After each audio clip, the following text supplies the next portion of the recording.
really, this perception, and this is why I'm not a Marxist. I'm a fan of Marxism, but I'm not a Marxist because I don't want to hear you vilify the owner of the company unconditionally as if they didn't work hard to get to where they are and that they don't have to make sacrifices and take risks. What happens with that person who runs the company? And a lot of you are going to be owners of companies. That's why I don't vilify that. I think the black community needs more business owners, right? So we can't vilify our business owners because then we're saying that we want our whole community to be full of employees. I don't want our whole community full of employees and people managing other businesses. I want our people running the damn show. I want our people, our smartest, most courageous, greatest risk takers to be able to run entire organizations that can put people to work and create opportunities for others. I don't want you to sit around waiting for an opportunity. I want you to know how to create one. Right? Opportunities can be manufactured just like you can go in the kitchen and bake your own cookies and cook your own chicken. You can create your own opportunities. I need y'all to learn how to cook.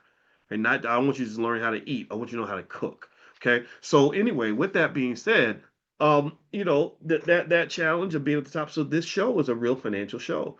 The wife tells a story about how the price of oil was really high, like $143 a barrel, and and they had plenty of money and they were doing all these amazing things. And then the price of oil dropped below $60, which apparently that's an important threshold. And suddenly they lost everything. And when they lost everything, his wife left him because she couldn't, it's because the financial anxiety was so high that she couldn't be married to a man that was broke.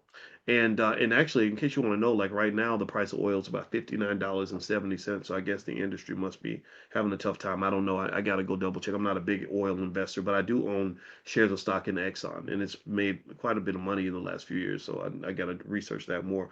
But long story short, that whole show is a financial show. They talk about the ups and downs of the industry, the liabilities, the business choices that have to be made, the investments, the cost of capital, all kinds of stuff, right? So really, a lot of these shows, and what's really interesting, if you really look at a lot of these shows and you break them down, you'd be amazed how many shows are really all about finances and money.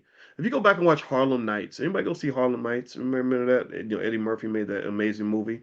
That movie's all about money and fighting over territory and resources and business. Like money just drives everything, right? So when you are in this complex game of money as black people and you don't understand how money works, then you're going to be victimized by the people that do. And it's that simple. If you don't understand how money works, then you're going to be controlled and managed by the people who do understand it. And so when you're raising the kids and you're teaching the babies about the world, you teach them about money, and maybe you watch a show like Landman and you explain the differences between being the worker, the manager, and the boss. Most black people are trained at birth to be the worker or the manager. The greatest aspiration you have is to be the manager.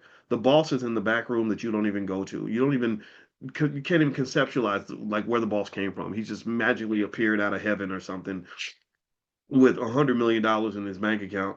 There's no discussion about like what's required to actually be the boss. And in many cases, when you see a black person, not every case, but in some situations, when you see a black person who is the boss, a lot of times they're not even really the boss. The boss is the person that controls the capital. So in many cases, the person that controls the capital will put a figurehead in their place, and sometimes that person becomes a patsy. Sometimes that person is put in place just so they can take the fall if something goes wrong. Have you ever seen that before?